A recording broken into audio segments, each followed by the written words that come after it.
Il calo demografico avrà conseguenze pesanti per l'economia del Friuli Venezia Giulia. Entro i prossimi 10 anni si perderanno 50.000 persone in età lavorativa.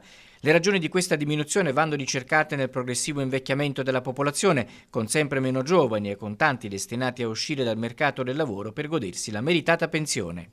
Anche il PIL del Friuli Venezia Giulia risentirà del crollo demografico, con pochi giovani che entreranno nel mondo del lavoro e tanti over 60 che andranno in pensione. Molti settori subiranno un ridimensionamento strutturale del valore aggiunto, come il mercato immobiliare, i trasporti, la moda e il ricettivo. Udine e Gorizia sono i territori più a rischio di spopolamento. Nel capoluogo friulano entro il 2034 avremo una riduzione del 9,7%. Seguono Gorizia con il 5,5% in meno, Trieste con meno 5% e infine Pordenone con il 3,9%.